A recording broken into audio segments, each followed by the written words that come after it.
Estábamos con la temática de lugar geométrico de las raíces, un tema súper importante para el desarrollo de la materia. Y al respecto, quería hacer unas reflexiones finales con el tema, que nos interesa mucho que se entienda bien. El método está muy bueno, muy ingenioso. Si bien es cierto, la implementación de forma manual es bastante laboriosa, pero hay formas, ustedes han visto, de trazar el lugar geométrico de las raíces de forma manual. Y el ingeniero lo ha explicado, el ingeniero Carrasco lo ha explicado magistralmente en las clases prácticas, que hay que cumplir una serie de pasos, pero en definitiva, el método del lugar geométrico de las raíces consiste en trabajar, arrancar con el sistema de control de lazo cerrado. Y para ir recordando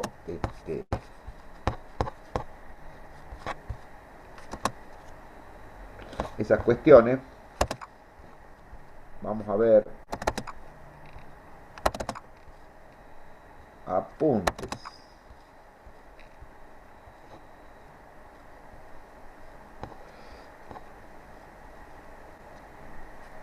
Estos apuntes que no están publicados porque no están terminados, en realidad no he tenido tiempo de terminarlos bien, pero aquí esta gráfica es la que yo quiero que veamos. Ya lo hemos mencionado, pero se le tiene que grabar a fuego.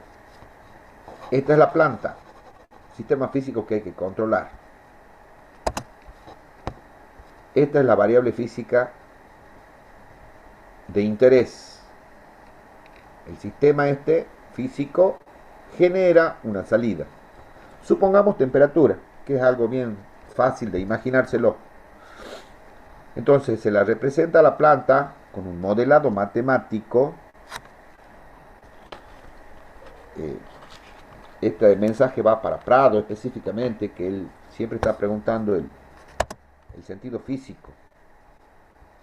En la primera parte de la materia, nosotros hemos visto que los sistemas físicos se los puede representar con una función de transferencia, se llama, que es una relación que hay entre la entrada y la salida. La función de transferencia se la hace en el dominio de la frecuencia compleja, porque los sistemas físicos normalmente se representan con ecuaciones diferenciales en el dominio del tiempo. La vida real es en el dominio del tiempo. Pero se hace un artificio matemático llamada transformada de Laplace para tratarlo al problema de una manera más sencilla. Con la transformada de Laplace, las ecuaciones diferenciales se transforman en ecuaciones algebraicas. No es que esté regalado, pero se la hace más sencillo. Entonces ahí ustedes ya han visto que es una transformada de Laplace. Conceptualmente es pasar del dominio del tiempo al dominio de una frecuencia compleja. Y esa frecuencia compleja es una superficie sobre un plano complejo que tiene dos partes, una parte real, que se la representa como sigma, y una imaginaria, que se la representa por j omega. En realidad, la función compleja es una superficie. Nosotros, los seres humanos, no tenemos la capacidad mental para imaginarnos qué es lo que pasa con una superficie, a donde están en juego tres variables, supongamos x, y y z. Nosotros más nos resulta muy cómodo la representación de las variables en el dominio del tiempo, o sea, en dos dimensiones. Ahí es fácil, aparte ahí tiene un sentido físico. Entonces las funciones complejas son superficies. Hay singularidades de la función compleja. Esas singularidades se llaman polos y ceros. El polo es cuando la función compleja adopta el valor infinito y el cero es cuando la función compleja adopta el valor cero. Haciendo estudios sobre ese plano complejo de la función compleja se pueden sacar muchas conclusiones. Entonces ya tenemos un sistema físico que está modelado, se lo representa con una función compleja que se llama función de transferencia, que es la relación entre la entrada y la salida. Ahora, para poderlo controlar a este sistema físico, hay que medirlo. Ese elemento medidor, sensor, transductor, se obtiene una variable física que es proporcional a esta. No es directamente esa, es proporcional. Pero como este sensor también tiene una dinámica, o sea, la relación que hay entre la entrada y la salida del sensor, no es siempre, no es algo estático, o sea, no es que la entrada sale multiplicada 3 veces, no. Ahí en el dominio del tiempo también participan derivadas, también participan integrales, de acuerdo a las características que tenga el sensor. Hasta inclusive no es bastante complicado encontrar un sensor que sea lineal. Entonces, el método del lugar geométrico de las raíces trabaja con la ganancia del lazo cerrado. También se le llama lazo de control a este lazo que abarca a este componente que se le llama controlador o compensador. El sistema físico con sus actuadores ya contiene esto, y el sensor, o sea, K por G por H, eso es lo que se llama lazo abierto. También se le llama lazo de control. Entonces se han dado cuenta que muchas de las propiedades de este sistema de control, que es del tipo CISO, una sola entrada, una sola salida, basta con estudiar el lazo de control. Cualquier modificación que vos hagas acá se va a traducir directamente en una modificación de la variable física de interés, que es la salida del sistema este de control. Entonces el método del lugar geométrico de las raíces dice que si vos considerás los polos y los ceros del lazo abierto, o sea, K por G por H, partiendo desde ahí, vos podés encontrar los polos del lazo cerrado. O sea, el lazo cerrado es Y de S sobre R de S. En definitiva, a nosotros nos interesa Y de T. Pero encontrando la ubicación de los polos del lazo cerrado, con el método este del lugar geométrico de las raíces, vos podés predecir el funcionamiento de esta variable de salida. Entonces el lugar geométrico de las raíces es todos los lugares a donde se van a ubicar los polos del lazo cerrado, mientras vos haces un parámetro variable. Normalmente es la ganancia de este bloque. Ahí en la clase justamente que estamos viendo de electrónica hemos visto que hay, con el amplificador operacional se puede implementar un bloque que tenga una determinada ganancia. Hemos visto amplificador inversor, no inversor, qué sé yo, pero variando un parámetro, variando un parámetro que normalmente es un potenciómetro, vos podés variar la ganancia. El método del lugar geométrico de las raíces te indica a dónde se van a ubicar los polos del lazo cerrado cuando esta ganancia varía de 0 a infinito. Entonces, dependiendo de la dinámica de la planta y de la dinámica del sensor, vos vas a poder determinar cómo va a ser la respuesta en el tiempo de la variable física que estamos queriendo controlar. Normalmente se usa, que es la mejor señal de referencia que hay, el escalón, pero no es la única que puede existir. También está el impulso, también está la rampa, la parábola cúbica. Esta sería la entrada al sistema, ¿no es cierto? Pero la que te representa completamente, para que vos tengas las características más importantes, que son estabilidad, velocidad y precisión del sistema de control, basta con esa señal de entrada, que es la señal de entrada de escalón. el lugar geométrico de las raíces no te dice nada al respecto de la ubicación de los ceros del lazo cerrado, solamente te indica la posición de los polos del lazo cerrado. Entonces, según cómo sean los requerimientos que te dan a vos para el comportamiento del sistema, vos variando este parámetro, elegís la ubicación de los polos del lazo cerrado, que son en definitiva los que te van a dar las características de la respuesta en el tiempo de esta variable, o sea, la y de t. Pero hay veces que simple y sencillamente variando el valor de esta ganancia, vos no llegás a cumplir con los requerimientos del sistema. O sea, con los requerimientos que te han impuesto. Ha venido un cliente, a vos te ha dicho, mira, yo quiero que la temperatura responda con estas características. Los parámetros más importantes de la respuesta en el tiempo son el sobrepico para una respuesta subamortiguada y el tiempo de establecimiento. En algunos casos también el tiempo de crecimiento, pero el tiempo de establecimiento es el más importante, porque ahí vos tenés una información de la velocidad que tiene el sistema. ¿Cuánto tiempo tarda en establecerse el régimen transitorio de esta señal? Otra cosa que es importante es el valor que va a adoptar esto cuando el tiempo tiende a infinito. O sea, cuando ya hayan pasado todos los transitorios, ahí vos vas a poder saber qué error tenés.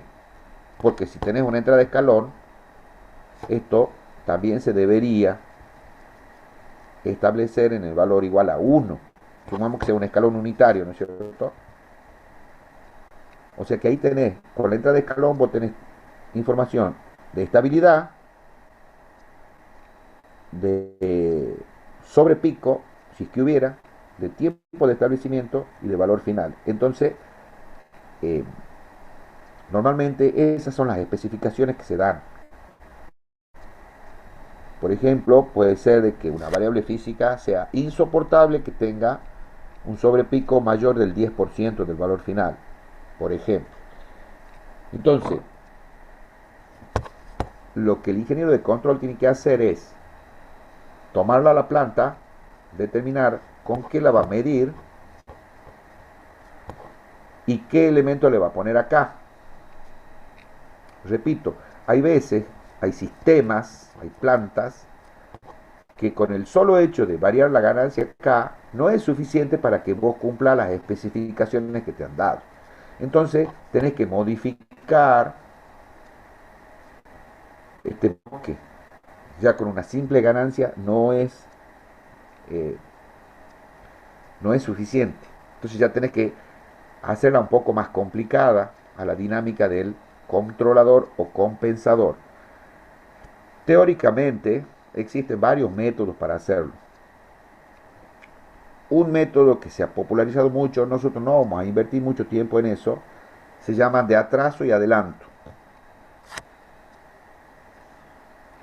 Que significa ponerle a este bloque, aparte de una ganancia K, ponerle un polo y un cero, real los dos. Super archi eh, fácil, dirán ustedes. En la práctica eso no es tan sencillo, porque no es cuestión de agarrar y decir, yo le voy a poner un polo y un cero, está bien, pero ¿dónde lo vas a poner? ¿Qué vas a poner primero? Más cerca del origen, ¿el polo o el cero? Y ahí estamos hablando de que estamos poniendo un polo y un cero real, los dos reales. Está bien, ¿dónde lo pones? Entonces, con el método del lugar geométrico de las raíces, es relativamente fácil encontrar la ubicación de dónde vas a poner el, el polo y el cero. En el campus virtual, yo les armé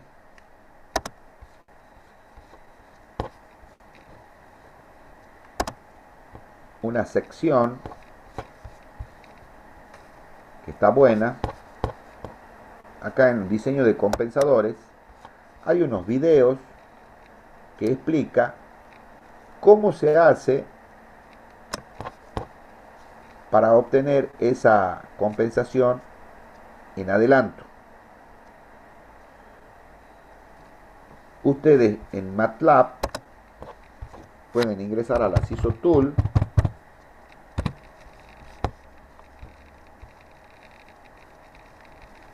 definir la planta aquí en MATLAB, después llevarla a CISO Tool y ahí se hace esta forma, digamos, usando el método del lugar geométrico de las raíces, relativamente de manera sencilla, elegir ese compensador, o sea, elegirle la posición del polo y del cero. También existe esa posibilidad de hacer el cálculo manualmente. En estos 4 videos está explicado el método para hacer esa compensación, específicamente la compensación de adelanto, de manera manual. Por supuesto que hay muchas demostraciones y cálculos a donde se usa geometría, trigonometría para hacer los cálculos. Repito, aquí en el campus virtual ustedes tienen unos videos, si lo quieren ver, es bastante largo el método para hacer ese cálculo, así como con el ingeniero Carrasco han visto el método manual que hay para trazarlo al lugar geométrico de las raíces. También existe la forma manual de hacer el cálculo a dónde lo vamos a poner a ese polo y a ese cero. ¿Me van siguiendo, chicos? Aquí, en la pestaña de edición del compensador, el compensador arranca con el valor 1.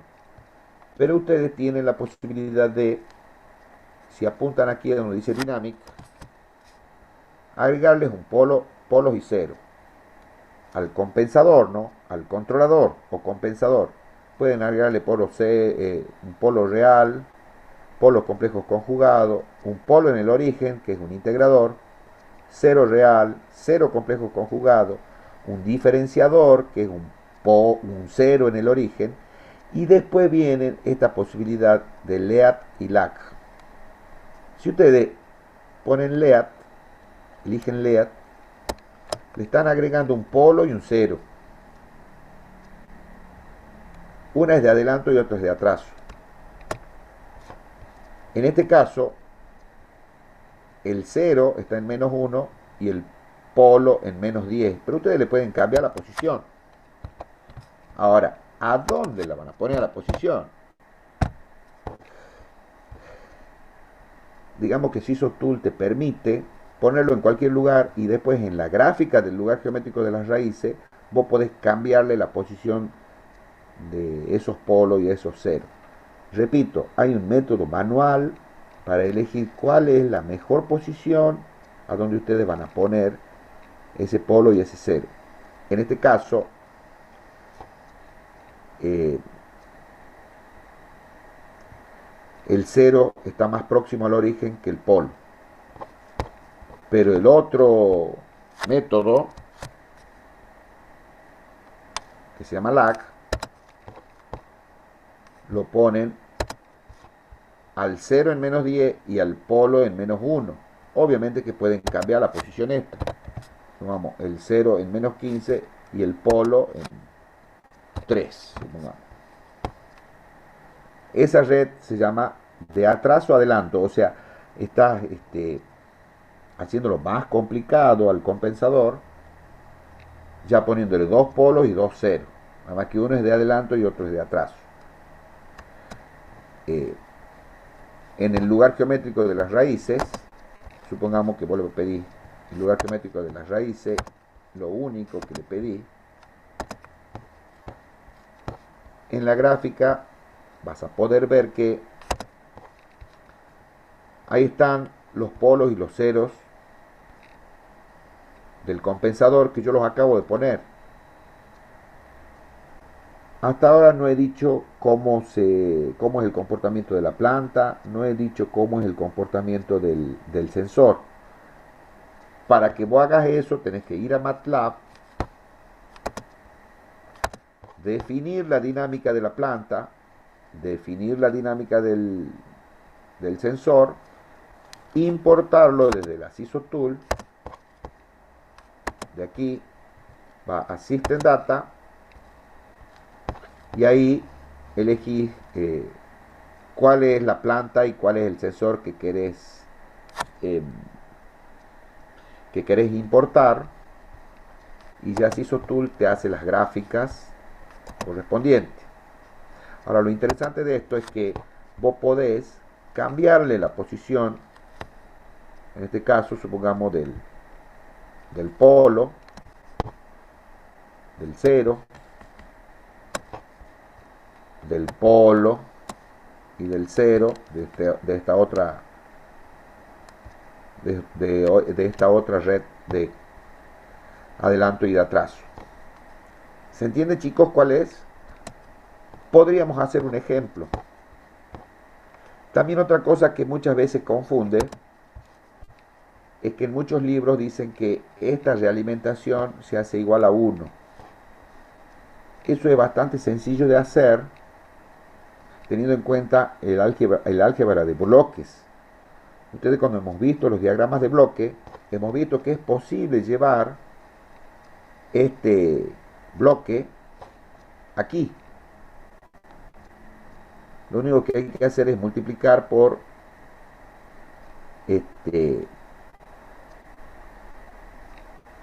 por 1 sobre HDS, y también se va a poner un bloque aquí. Entonces ahí tenés la realimentación unitaria. O sea que todos los ejemplos a donde dicen que se considera una realimentación unitaria también son válidos para este, que es el real, digamos, porque voy haciendo una simple transposición de bloques, llegas a un sistema que tiene realimentación unitaria. ¿Se entiende lo que digo? Lo que sí, ya la dinámica de la planta se modifica. O sea, digamos que el hecho de considerar una realimentación unitaria no es que esté mal. Lo único que hay que hacer al sistema real, modificarlo de tal suerte que aquí te quede una realimentación unitaria. ¿Se va entendiendo hasta aquí, chicos? Hola. Sí, Sí, profe. profesor. Sí. Bueno, por eso yo les decía, el método este de compensación por adelanto y por atraso es un método que ha sido ideado. No vamos a perder mucho tiempo nosotros con esto, porque me parece que hay cosas más importantes y ahí sí vamos a perder tiempo, como son el método del controlador PID. Cuando se modifica la dinámica de este bloque, normalmente se llama compensador, porque en realidad este compensador es un circuito normalmente electrónico, también se lo puede implementar de manera mecánica, y de hecho hayan sido las primeras implementaciones para este problema, que es complejo, ¿no? El problema complicadito es, eh, por dar un ejemplo, en los primeros tiempos que se han empezado a estudiar estas cosas, el gran problema era controlar la dirección que se desplaza un barco. Ustedes han visto cómo va el barco. El barco tiene un timón, y el capitán del barco, o quien esté designado que controle la trayectoria de ese barco, lo único que hace es girarlo al timón. Si quiere que el barco gire hacia la izquierda, lo hace girar al timón para un determinado lugar. Y si quiere que el barco gire a la derecha, lo gira para otro lugar. Y si quiere que el barco vaya derecho, lo mantiene al timón firme y el barco sigue su rumbo, ¿no es cierto?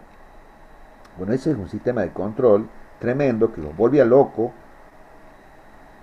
a la gente que se preocupaba por este tema, y era porque la dinámica que está presente ahí en la planta, que viene a ser el barco, la salida física real que se quiere controlar es la dirección del barco, y ellos querían tener un punto a donde, variando un ángulo, que es el ángulo del timón, el barco le haga caso, lo siga. Bueno, se volvían locos con eso, porque por supuesto esas cosas ya están solucionadas. Ustedes han visto las embarcaciones modernas tienen sistemas de control por todos lados, por supuesto todo con electrónica, por supuesto todo con informática, con sistemas tremendos que por software solucionan todo, como en la mayoría de los casos de las cosas modernas, digamos. Y yo le menciono el barco porque, bueno, es un ejemplo bastante lindo para darse cuenta y imaginarse. Pero imagínense la dirección del automóvil, la dirección de un avión, la posición de un submarino. ¿Qué opinas vos? Si será importante los sistemas de control. Quien maneja un submarino tiene que tener algún lugar donde le dice a qué profundidad quiere navegar. Si quiere salir a la superficie, si quiere. Y la variable física, que es la posición del submarino, tiene que hacerle caso a la entrada de referencia. ¿Te imaginas vos si el sistema de control de esa situación, digamos, vos le pones aquí, quiero salir a la superficie y este se te lo hunde y estamos mal? ¿Me explico lo que digo, chicos? Bueno, de eso se trata en general el tema del control automático. En general. Eh, el lugar geométrico de las raíces está muy bueno, el método, porque te permite mucho más con SisoTool. Mira qué sencillo que es.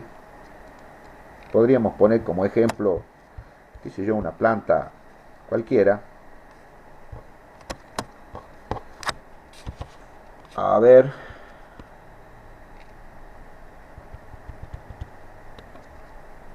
Supongamos una planta que tenga ese tipo, numerador de la planta. Por poner cualquier cosa, ¿no? El denominador. Ay, Dios.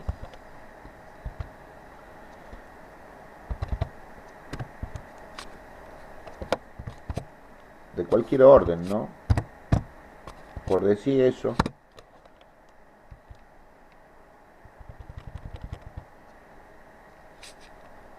G de la planta. Ahí está, mira. Tiene un 0 en -3. El denominador es de tercer orden. Y la realimentación, supongamos,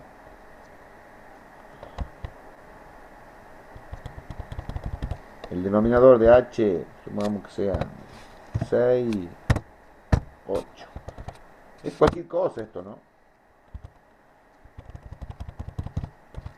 La función de transferencia del. Bueno, ya he definido la planta y el sensor. Entonces ahora en SisoTool lo importo. Este GP lo voy a importar. Ve que es de orden 3. Acá me dice la que está es de orden 1. Ya está GP. Ahora voy a importar H. Bueno, también es de orden 1. Pero me pone cuál traje. Ok. Acepto. Si quiero ver la gráfica de respuesta al paso de lazo cerrado de R a Y, ya me lo tiene que estar graficando. Ahí está. Mira, bastante bien, ¿no? De movida nomás. Esto es importante que tienen que tener tildado, ¿no? Que actualice en tiempo real. Y el lugar geométrico de las raíces, aquí está, ya lo dibuja directamente MATLAB a través de SisoTool. Pero mira, ¿qué pasa si yo al cero este lo llevo más para allá? O sea, estoy modificando la dinámica del compensador.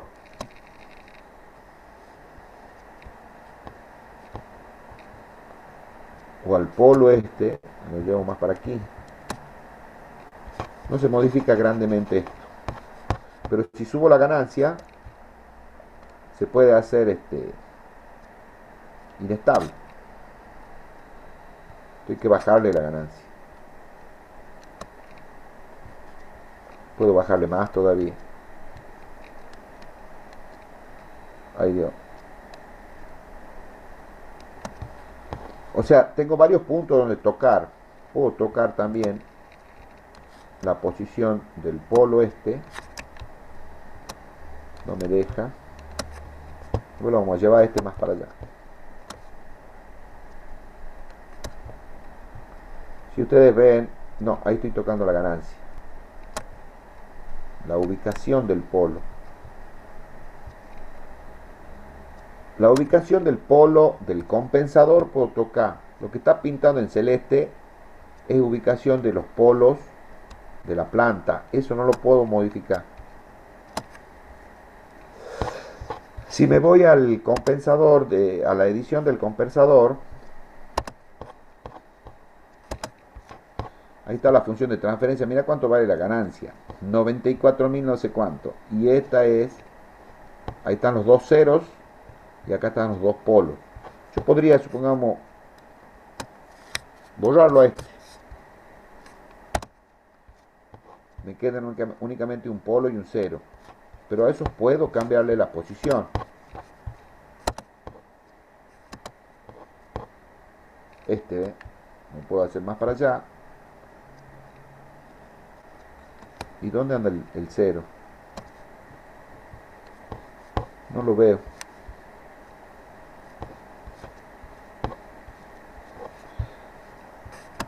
A ver.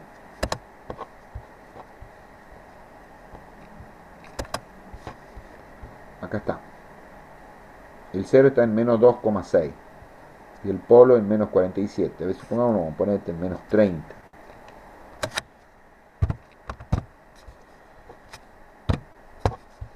Entonces, ¿qué quiero que quede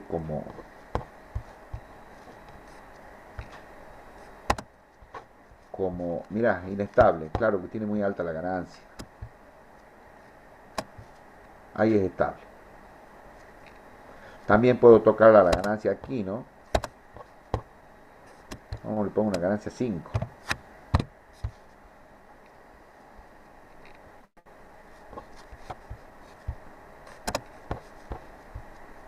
Ahí está, estable. Pero tiene mucho sobrepico, ¿ve? Yo le puedo pedir que me indique el sobrepico.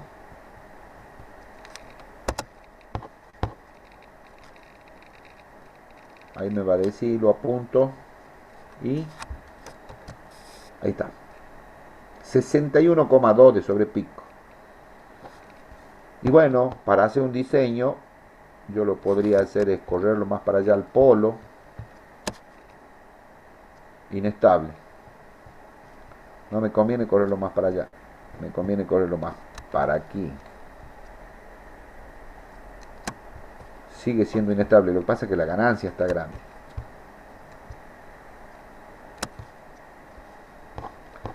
Y si lo corro al cero más aquí, bajó el sobrepico de 49,5. ¿Qué le quiero decir con esto? Que este simple y sencillo diagramita no es tan sencillo. Mira, aquí yo le estoy poniendo un polo y un cero nada más al compensador. Y mira esta historia que se desarrolla aquí. El lugar geométrico de las raíces y la respuesta en el tiempo, que es lo que más nos interesa a nosotros. Mira, si le pido el setting time, 19,1 segundos. Si le pido el valor final,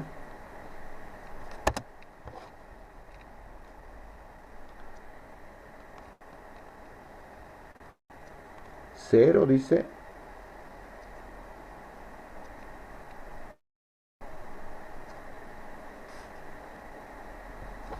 Claro, es que esto es 2,5 por 10 a la menos 3. O sea, es horrible el sistema de control este. Vos le pones un escalón unitario y esto se planta en 0,00153. Pero bueno, son valores que yo he puesto sin... Es para que vean únicamente ustedes cómo es la historia con esto. Y la facilidad que hay para visualizar estas cosas. ¿Me doy a entender lo que digo, chicos? Hola. Sí, profesor. Sí, estamos. Ahora, lo podré lograr con un control únicamente proporcional. Bueno, voy a sacarle esta red de adelanto y queda con el proporcional nomás, o sea, una ganancia nomás en el compensador. Ahora vamos a ver cómo es el lugar geométrico de las raíces y cómo es la respuesta. Entonces probablemente con eso nomás, yo jugando con la ganancia, consiga los requerimientos que me han dado en la respuesta. ¿Ve? Por ejemplo, mira, este tiene un 49,5 de sobrepico, un tiempo de establecimiento de 19,1. Ahora, el valor final es 1,5 por 10 a la menos 6, o sea, un valor muy chiquitito. Tiene muchísimo error este sistema. Si bien es cierto, puede ser rápido, 19,1 puede ser un buen valor, el sobrepico puede ser un buen valor, pero este valor es malo. Si vos le estás poniendo de entrada un escalón, resulta que tenés un valor prácticamente de 0 al salir. O sea, no va. Bueno, podríamos hablar mucho respecto de este método del lugar geométrico de las raíces, el método de las redes de adelanto, de adelanto atraso, qué sé yo. Las posibilidades de plantear situaciones problemáticas con esto son muchísimas. No vamos a detener más tiempo en estas consideraciones, pero quiero que quede claro este tema. Ahí es donde nosotros tenemos que trabajar. Tenemos que hacer el diseño de un compensador o de un controlador. Se le llama compensador cuando no tiene tanta, la dinámica, digamos, no tiene tanta complejidad. Las más populares son no agregarle nada, solamente jugar con la ganancia, o agregarle una red de adelanto, o agregarle una red de atraso, o agregarle las dos redes, atraso y adelanto, como hemos visto ahí poniendo polos y ceros reales. En el práctico, profesor, nosotros consideraríamos el sensor en uno también, sensor unitario. Y bueno, eso ya depende del ingeniero Carrasco, cuál sea la situación problemática que él quiera plantear. Sí Normalmente el dice ingeniero igual a va... 1. En los Sí, tres ejercicios dice igual a 1. sí, no está mal eso, ¿no? Por la consideración que No, le no, tenés no, que dar. pero a ver, por defecto, cuando ustedes lo cargan y que cae igual a uno, pero después se va introduciendo del primer ejercicio hasta el tercer ejercicio, cómo ustedes variando la ganancia pueden obtener lo que están buscando como requerimiento de diseño. O sea, no tenemos que perder de vista que no se trata de jugar con un lugar geométrico de las raíces y variar el valor de K de punta a punta y vemos qué tal son las figuritas. El proceso no es así. El proceso es que estamos buscando que el sistema de control haga lo que nosotros queremos que haga. Y si no lo hace, tenemos que buscar la forma que físicamente lo haga. Y si no lo hace, que sea lo más parecido a lo que nosotros estamos buscando, como si fuera un cliente. Por eso el ejercicio 2, digamos, el 1 es mostrarle el CISO Tool, mostrarle cuáles son las condiciones de diseño, para ver si con con solo variar la constante K, obtenemos ese requerimiento de diseño que estamos hablando. Y el ejercicio 2 ya empieza a poner otro requerimiento en el cual a ustedes no les alcanza solamente con un valor de K. Y ahí ya empiezan esos procesos que el profesor está adelantando de agregar un cero, agregar un polo, hacer un adelanto, hacer un atraso, ¿sí? Bueno, esos son los procesos que se hacen.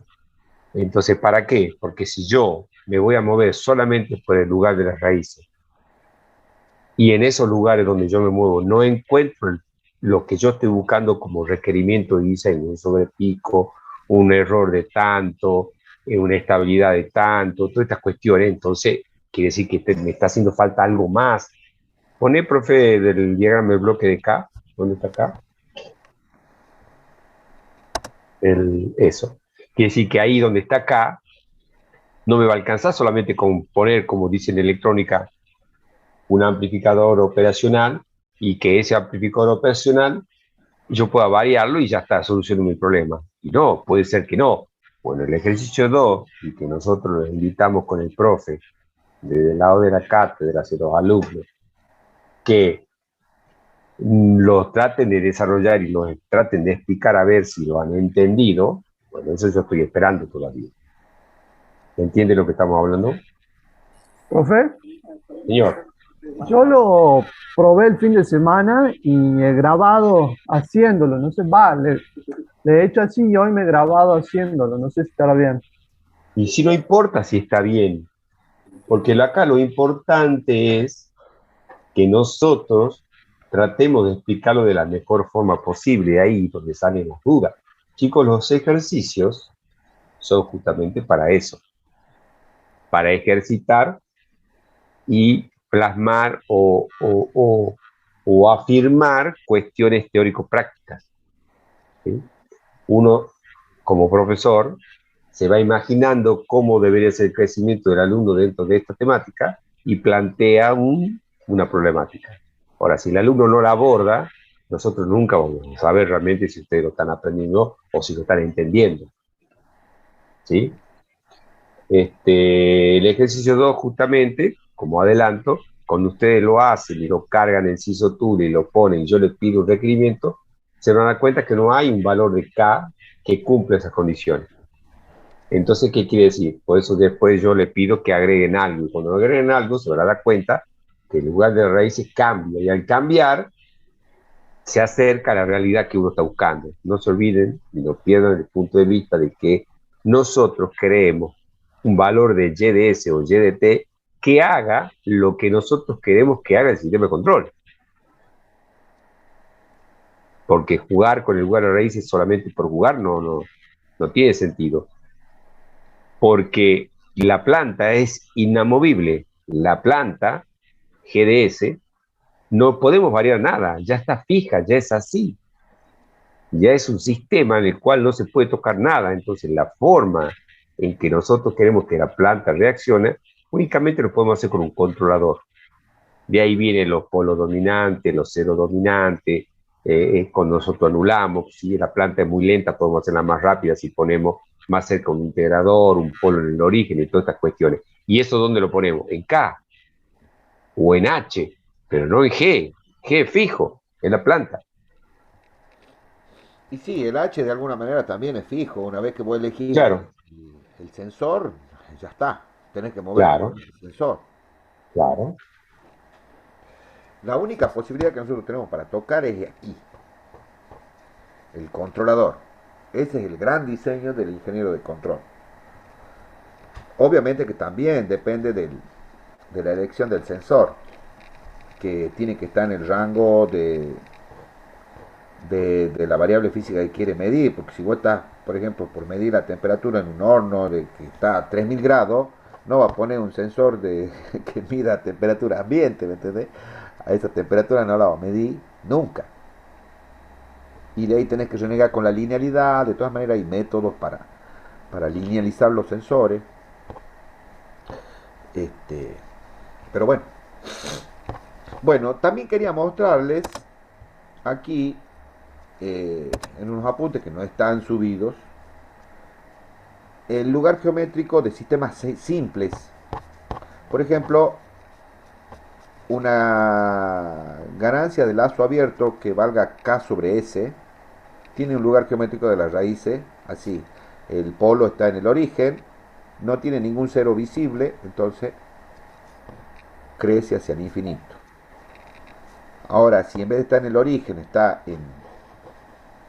el polo está ubicado en un valor real, la transferencia de lazo abierto sería K sobre S más P.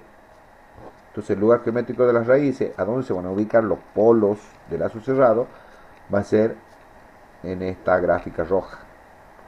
Si tenés un polo y un cero, acá tenés un cero visible. Si Z es mayor que P, ustedes saben que el lugar geométrico de las raíces va desde K igual a 0, de los polos de lazo abierto, y termina K infinito en los ceros de lazo abierto. Ahora, si es al revés, el lugar geométrico de las raíces es así. Si tiene un polo doble en el origen, tiene que tener dos ceros y los va a buscar. Esos ceros están uno en más infinito sobre el eje J omega, otro en menos infinito sobre el eje J omega. Si tienen un determinado valor, los polos de lazo abierto, imaginarios puros, o sea, complejos conjugados sin parte real, este es el lugar geométrico de las raíces. Esta gráfica es tan linda porque hace análisis en forma general.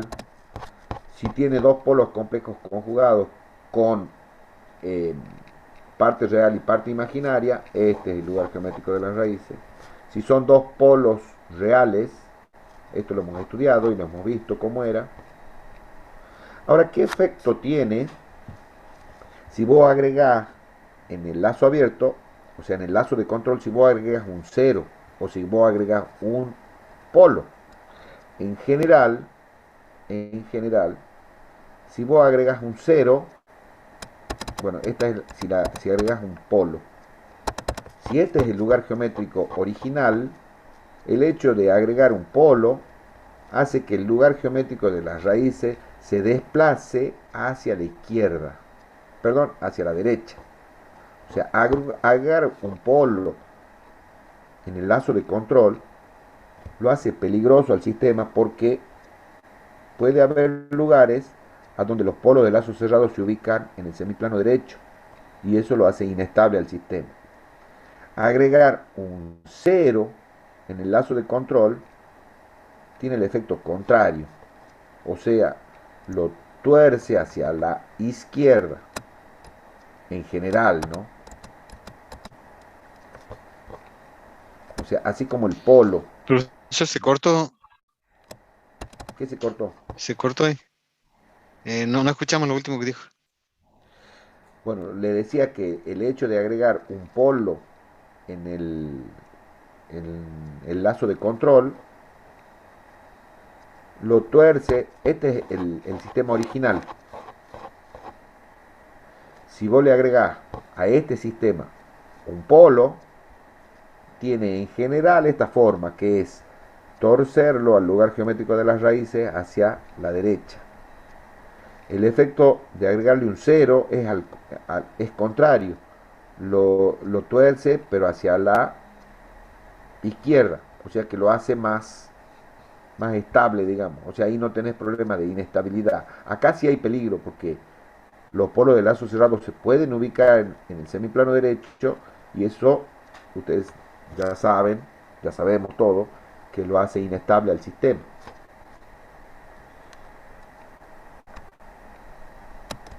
Eso es el efecto de agregar un polo. Aquí, si le agregas un polo y un cero real, ya estamos en la situación esta de bueno, aquí estudian el hecho de, mira, este es el sistema original que tiene tres polos en el lazo de control. Si vos le agregas un cero al lazo de control, ya lo que estás haciendo es corriéndolo al lugar geométrico. En realidad depende de la ubicación del cero. Cero más alejado del eje imaginario tiene menos influencia. En cambio aquí un cero más cerca del eje imaginario tiene mucha influencia. Aquí, por supuesto que todo esto es de manera general, ¿no? Porque depende de la ubicación relativa que tienen los ceros, el cero de los polos. Por eso acá, en estos apuntes, lo pone al cero aquí, después lo pone en el medio de estos dos y después lo pone ahí. Son los tres casos, este y este. ¿Se entiende lo que digo, chicos? Eso es en general, ¿no?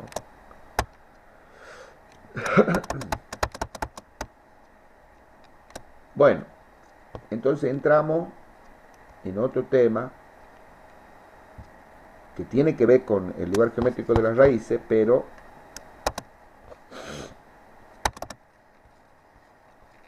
específicamente tiene que ver con una técnica que hay para el diseño de controladores que se llama PID.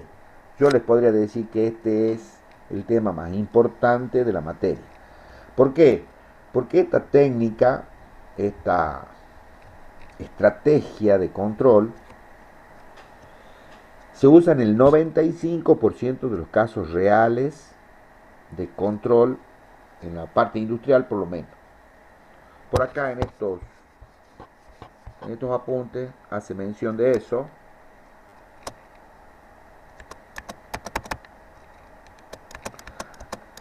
Acá hay una representación más pormenorizada de lo que es, por ejemplo, una planta que tiene específicamente el proceso en cuestión, tiene un actuador antes, en muchos casos también tiene un amplificador. Pero lo que quiere significar esto es que estos bloques están en cascada. Este actuador, por ejemplo, podría ser una válvula que controle el paso de gas en un horno para que la temperatura aumente o disminuya. Entonces, ¿cómo haces para controlar esto? Bueno, tenés que ponerle un sensor y tenés que ponerle un controlador. Entonces, la entrada de referencia, que repito una vez más, la mejor entrada de referencia, la que te da prácticamente todas las características del sistema de control, es la entrada de escalón. Entonces, esa señal, cuando se compara con una señal que es proporcional a la salida, genera una señal de error. Entonces, el controlador toma esa información del error y genera unas acciones, esta UDS, recuérdenla siempre porque así la vamos a empezar a usar, EDS, la entrada al controlador, UDS, salida del controlador. Esta se llama acción de control. O sea, cómo va a ser el controlador para que nosotros podamos tener un eficiente control sobre esta variable física. Esta acción de control en los controladores que son PID, que repito es una estrategia, una técnica ampliamente usada, el 95% de los casos reales. Para Prado, que él siempre está preocupado por los casos reales. Ahora, la implementación de eso, quiero ver si dónde dice acá, la implementación de eso puede ser de varias maneras, ¿no? De varias maneras. PID significa proporcional, integral, derivativo. PID. La implementación de ese controlador puede ser de varias maneras, ¿no? Una manera bastante sencilla puede ser con un amplificador operacional, justamente lo que estamos viendo nosotros en electrónica 1. Hasta inclusive pueden ser mecánicos, porque ustedes saben que la función de transferencia lo único que hace es representa la dinámica del bloque en el dominio de la frecuencia compleja. Puede estar implementado con elementos electrónicos, con elementos mecánicos, específicamente neumáticos o hidráulicos, pero la forma más sencilla de hacerlo es con electrónica. Y los primeros controladores electrónicos se los implementaba con estos elementos llamados amplificadores operacionales, que son bastante sencillos de usar, muy efectivos. En la actualidad es difícil que vos encontré controladores hechos con amplificador operacional. La mayoría de esos controles se los implementa con elementos electrónicos por una cuestión de economía, digitales, no analógicos, digitales programables. Y el hecho de que los controladores sean digitales y programables te brinda un montón de otras ventajas, como sé, por ejemplo, que ya no tan solo te sirve para sistemas que son del tipo SISO, Single Input, Single Output. Te sirve para sistemas que son MIMO. El mismo controlador puede controlar varias variables de salida con varias entradas de referencia. Y otra gran ventaja que tiene es la conectividad. Los elementos digitales programables, vos los podés acceder de manera remota, podés conectarlos en red, podés acceder a la configuración de esos controladores vía internet. Por supuesto que para una planta industrial es peligroso el hecho de que vos tengas acceso a través de internet a la parametrización de esos controladores. Pero ustedes han visto que el control real que se está haciendo en estos momentos son todos sistemas SCADA. Y esos sistemas SCADA, si bien manejan señales que son analógicas, el tratamiento que se hace de las señales, que en su gran mayoría son implementaciones PID,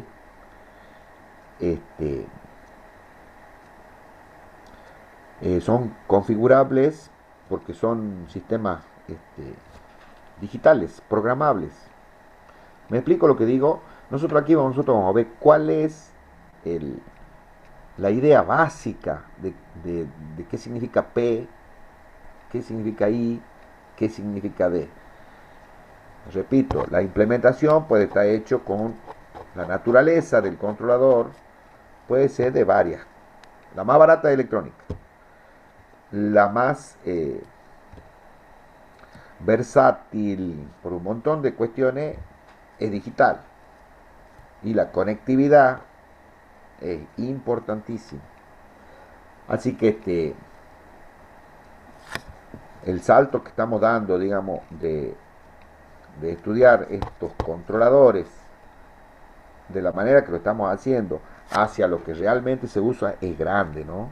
Porque hay toda una teoría para el tratamiento de señales digitales, para la conversión de una magnitud que es analógica, pasarla a digital, y después la digital pasarla a analógica. Hay una serie de cuestiones que nosotros no vamos a tener tiempo de verlo, pero le quiero decir que el salto es importante.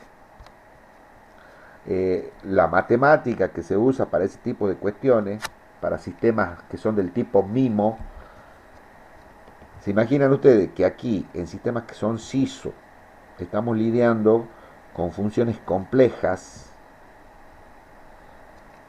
que viene de la simplificación de Laplace y qué sé yo, de las ecuaciones diferenciales, pero aquí estamos hablando de una sola entrada, una sola salida. En sistemas que son MIMO estamos hablando de muchas entradas, muchas salidas, no necesariamente la misma cantidad de entradas que de salida. Entonces ya la matemática que se usa es una matemática matricial. Entonces, esos problemas son n dimensionales. Si nuestra pobre cabeza únicamente entendemos bien en 2 dimensiones, en 3 ya se empieza a complicar. En n dimensiones nuestra cabeza no tiene, no hay forma de imaginarse un espacio n dimensional. O por lo menos yo no puedo, capaz que ustedes pueden. Entonces ya ahí los sistemas se transforman en cuestiones muy abstractas. a donde el Prado, si en esta cuestión no se imagina, en un sistema MIMO te va a imaginar mucho menos, ¿visto?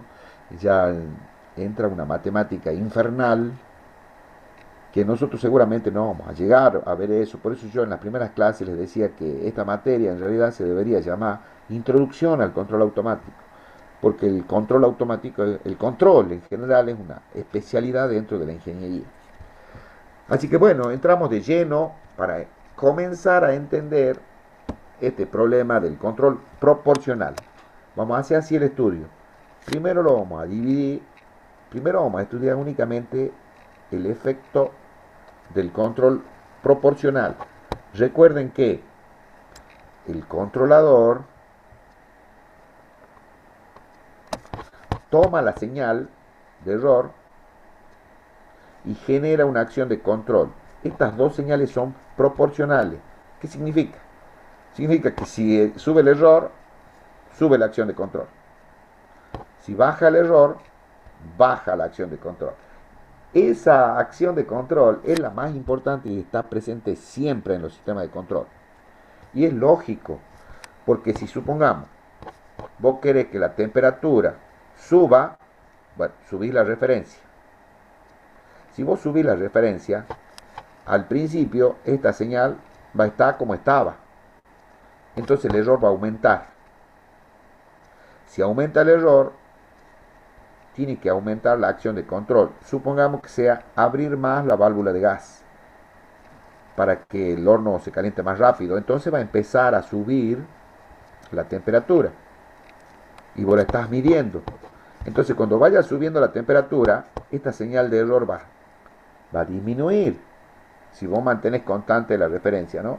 Entonces al disminuir la señal de error, disminuye la acción de control, o sea que la cierra un poquitito a la válvula. Entonces a medida que esta señal se vaya acercando a la referencia, va a ir disminuyendo esta señal de error. Entonces va a ir disminuyendo la acción de control. O sea, la válvula se va a ir cerrando de a poco hasta que obtengamos lo que queremos obtener, que era subir la temperatura a una determinada cantidad, en una determinada proporción. Esa estrategia de control, aparte de ser genial, muy ingeniosa, es obvia y es sencilla. ¿Qué dice? La acción de control es proporcional al error. De ahí viene el nombre de proporcional. Ese es el control P. Muy útil, está presente siempre, porque el PID sería la implementación de acciones de control proporcional, integral y derivativa. Son todas referidas a la señal de error. Y ya vamos a ir desglosando de a poco las características que van teniendo esas señales integrativas y derivativas y el por qué se las pone.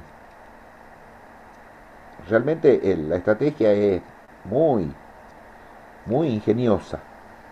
Poner una componente que es proporcional, otra componente que sea integral, otra componente que sea derivativa. Cada una de esas componentes tiene una determinada finalidad. Digamos que desde el punto de vista teórico es bastante sencillo de entenderlo a este método.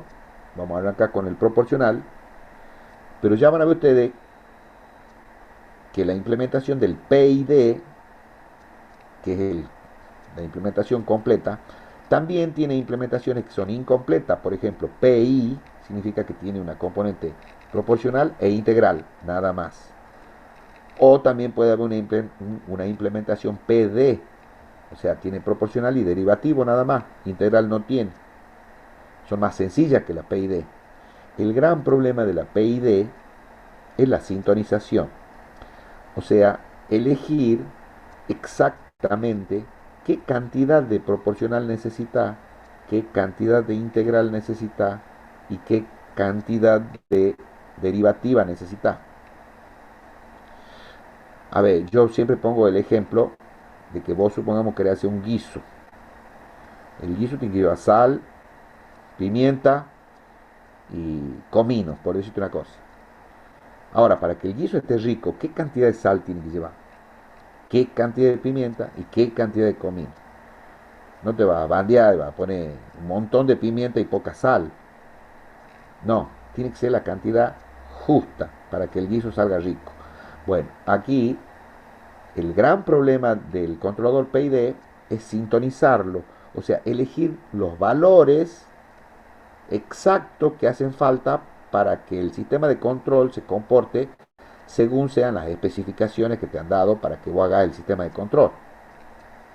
Eso se llama sintonizar el PID. Es una tarea bastante complicada, porque repito, la parte teórica de la estrategia PID es relativamente sencilla, fácil de interpretar. La sintonización es todo un problema y que a mucha gente a lo largo de la historia le ha llevado mucho tiempo, se han inventado muchos métodos y qué sé yo. Ha habido dos hombres, uno apellido Ziegler y otro apellido Nichols, que han trabajado mucho al respecto y hasta el día de hoy se usan esas metodologías. Sysotul obviamente tiene métodos para hacer el tratamiento de esta cuestión. Hasta inclusive tiene Sysotul y tienen muchos tipos específicos de controladores como son los PLC, que son controladores lógicos programables, tienen funciones de autotuning, o sea, el equipo solito se sintoniza, solito se sintoniza. ¿Cómo son los algoritmos? Porque todo esto es software, programación. Esos son secretos industriales, digamos, que tienen cómo lo implementan las distintas marcas de PLC. Hay controladores específicos de temperatura, de presión, que vos los podés comprar. Tienen las funciones esas de autotuning, o sea, de elegir específicamente cuál es, qué cantidad de control proporcional necesitas, qué cantidad de control integral necesitas, qué cantidad de control derivativo necesitas. Y esos algoritmos son secretos, cada empresa lo implementa, te dice, mira, esto vos tenés la posibilidad de usarlo. Para usarlo tenés que hacer esto. Si vos haces eso, el controlador solo se sintoniza. Ok, los PLC también, ¿no?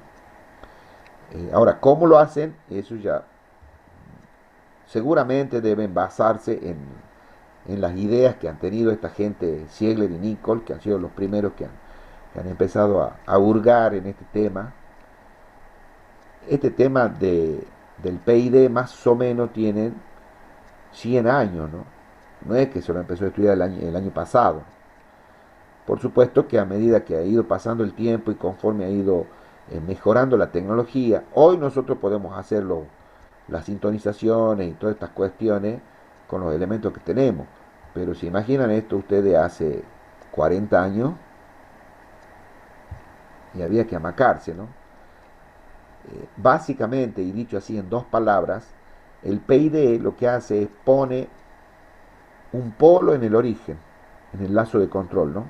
Un polo en el origen y pone dos ceros más. Ahora, esos ceros pueden ser complejos conjugados, pueden ser reales dobles.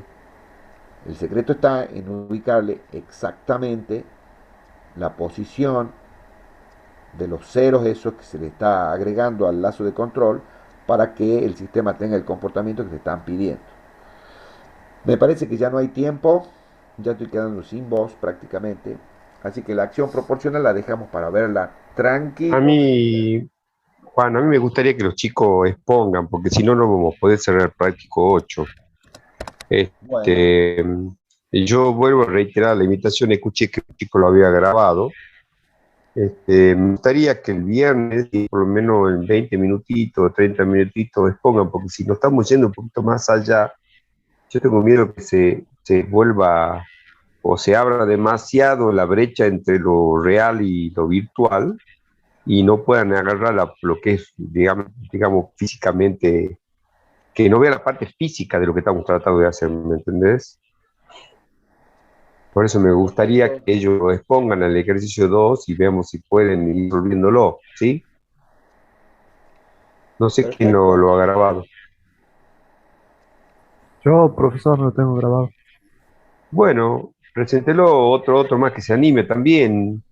15, entre 15 y 18 minutos dura. Bueno, revisalo bien en base a lo que estamos hablando recién, lo que va aportando el profe, y peguenle una chequeada. Pueden repetirlo al uno también para ver si lo han entendido y ahí automáticamente se lo al 2, entonces ya el 3 va a ser mucho más fácil, ¿sí? Sí, no hay problema. Yo lo voy a ver bien. Bueno, Ahora con todos los datos que tiró el profesor, lo voy a ver bien. claro, seguramente. Ahí ha visto cómo la influencia de los polos y cero, cómo se mueve el lugar de raíz, de eso se trata, ¿sí? ¿Ok? Bueno, está perfecto, che. Ingeniero, quedamos Sí, sí, entonces. necesito eso porque me parece que si no aportamos ahí vamos a tener problemas para después presentar el práctico. Sí, miren chicos, esta materia es bastante complicada, ¿no? Si no la Es larga y siguen. dura. Por eso siempre Sí, le digo que hay muchos que ya, les gusta esta materia. ya no sé si están grabando los chicos, ya han terminado de grabar. Ok. Sí, a Prado, Prado el peligroso. Claro Este, que está grabando. No creo, profe. Ah, sí, profe. por eso es Pero que, A Marcelo Prado lo tengo en dos lugares, mira. Sí, profe, estoy en el auto. Y está grabando en la es que computadora en la casa. él es como Dios, está en todos lados. Ah, bien ahí. Bueno, chao chicos, me voy a bañar y me voy a dormir. Hasta luego. No, yo bañarme Claro, también. profe. Bueno, chicos, nos vemos el viernes. Buenas noches, profesor. Chao. Muchas gracias.